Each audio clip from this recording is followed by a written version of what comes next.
well. Good morning. Hope you're doing well today. It's Monday morning, 8 o'clock, when I'm actually recording this right now. The window's open and the sun's coming up and the birds are doing what birds do. Got the makings of a nice day, doesn't it?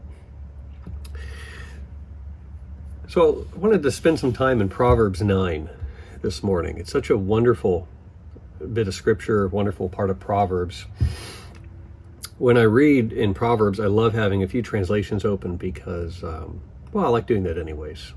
And I recommend you do too if you read the Bible on your computer or your phone or have a few Bibles laying around. It's a great way to understand kind of from a few angles. One of my favorite translations is the Amplified. It's not great for if you're trying to how shall I say this? Not necessarily read quickly, but it's not necessarily a daily reading translation. But if you want to understand something, it's great. It really dives into the background of some of the key words, and it helps give you some context to understand what it's talking about. So I'm going to read out of Proverbs 9 this morning, primarily from the Amplified, and I'll probably even paraphrase a few things myself. And I love how it personifies wisdom as a person almost. Really, that's what it's doing in this chapter. I think personified is the right word. I'm not Captain Grammar, so sorry for the earthquake. My camper's shaky. Proverbs chapter 9, verse 1. Maybe I need some more coffee. This mug was my wife's. I think that's about the right angle there. You can see that. And it came from a youth retreat she went on with Mark Lafleur some years ago. And it stuck around. Verse 1, wisdom has built her spacious and sufficient house, and she made and set up 7 pillars. So again, like wisdom is a person. So I'm just it says she has prepared food, etc. I'm going to replace that with wisdom. Wisdom has prepared her food and mixed a wine and set the table. So wisdom has prepared a home, and wisdom has set the table for us and gotten everything ready. Like when you have house guests that are expected, you dust the corners of your house that you don't even know you had, and you get out the nicer plates, and you spare nothing, and that's what Proverbs is saying wisdom has done for us. Wisdom has set the environment up for us to host us, and wisdom has sent out her servants, and wisdom calls from the highest places in the city where everyone can hear loudly, whoever's naive or inexperienced, come in here. And if you lack understanding, come, sit at my table, eat and drink, and accept my gift. In ESV, which is my other favorite version to read. Of course, I've been reading ESV and NLT lately too, but anyways, in ESV, it says, whoever is simple, let him turn in here, and whoever lacks sense, sort of like the lacking of common sense that maybe we all observe frequently. And we, at least some of us, like myself, comment on it a lot probably. Whoever lacks that sense, come and sit down. That's what really arrested me when I read this over the weekend. It seems like every time I'm in any form of media, or I see commercials or whatever, scroll YouTube, the simple life, right, is really, it's called what is it called? Like minimalism, living a minimal life. Everybody wants to live in a tiny house with a tiny yard, and, they're making shipping containers and little trailers their house. I mean, we're blessed to have a really nice camping fifth wheel, but I wouldn't want to live in it. But the simplicity, simple. And, that's not a bad thing. It's great to declutter, and it's good to remove encumbrances from your life. But I think sometimes we have a way culturally of wanting to decomplicate things past their ability to be decomplicated. We want to simplify things in such a way that they really can't be. So just underneath of my phone is a computer, and both my phone, which I'm recording on, and my computer, which I'm reading the Bible on as I talk, are inherently really complex devices. I mean, arguably, my iPhone has probably got more computer in it than my actual computer. And it has incredible quality for, like, when you look at the screen or you take pictures of things, and you could do anything through just a simple phone. And the same with a computer. I mean, like, what's happening inside there, the way they build the circuit boards and they connect all the devices that only 10 or 15 years ago, you would have needed a whole tabletop to fit them all. Now it's in your pocket, and we fuss and we gripe when the battery runs out, right? Just me.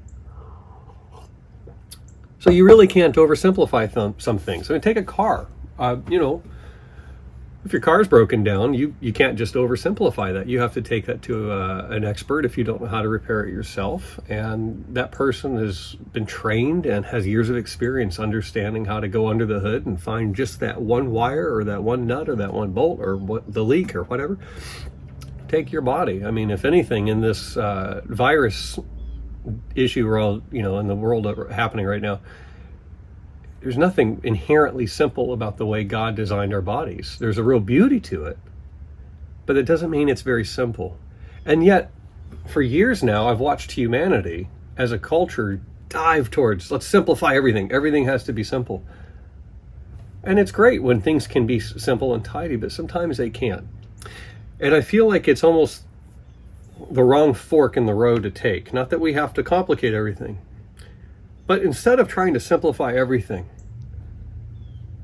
boy, it would be nice to choose the other road and say, Lord, give me your wisdom to understand what's complicated. Give me your wisdom to understand. Help me understand this thing that's complicated. What's happening in the world right now is complicated. I guarantee what's happening in every one of your homes, in your lives, is complicated. It cannot be oversimplified. And it can't be, when I say simplified, can I explain it to my 3-year-old or my 5-year-old in a way that makes sense? Not everything can be done that way because, children are simple. So as we grow and as we age and we mature, we have choices to make. Do we cling to the simplicity and forsake wisdom? Or do we pursue wisdom? The pursuit of wisdom is something that requires such an honesty and such a tenderness and a delicateness in your heart. This video might end up a couple minutes longer than the other weeks, but that's okay. I hope you'll bear with me. Over the weekend, some weeks ago, we were able to purchase 5 acres of property that we're going to build a house on. And it's been on social media. If you know us personally, you probably would know that. And over the weekend, I tore out what feels like miles and miles of barbed wire. This is just a little bit of it right here. I took down a couple 100 feet of fence, probably 250 something feet of fence, and it was 4 feet tall, and about every 8 inches it had another rung, another string of barbed wire, and there was 5 from top to bottom. And all of that had to be neatly taken off the wooden posts and coiled up like this, and big coils that became thick so I could either reuse or dispose of it. And you have to go to that amount of trouble because it's really pokey and sharp. And if you can imagine a spaghetti mess of this getting really large, it would be very challenging to deal with. It'd be hazardous even, because this stuff is not easy to work with. And working with it, you wear heavy leather gloves and you take your time so it doesn't look like on your arms like that you lost a fight with a cat. And it went really well. All the work went fine and all that. But as I was coiling up what felt like miles of this barbed wire, it really drove me to think about wisdom and about the kind of wisdom it talks about in Proverbs. Because, if you get in a hurry when you deal with this and you just grab it hard, even with gloves, it'll go right through leather and it hurts. Or if you get in a hurry, it catches your pant legs up or rips your shins up or your arms. And I've even heard of people losing eyes to it, if it would get flung back at you. So I was wearing glasses, etc. But wisdom is something to lay your hands on carefully. And it's powerful. This barbed wire has a breaking strength in the thousands and thousands of pounds. When you put the fences up, they tighten this wire with a winch. I mean, you could probably pull a vehicle out of a ditch with it. It's so strong to pull on. And this keeps the good animals in and the bad animals out, because of course it hurts, It's just, it really impressed upon me how laying hold of wisdom in your life is not unlike working with barbed wire. It has to be done with intent. It has to be done with care. It has to be done in a process that takes time. It can't be simplified. It can't be rushed. It's something that you have to submit yourself to. That this will take time and at times be challenging. And at times, the process of obtaining wisdom hurts.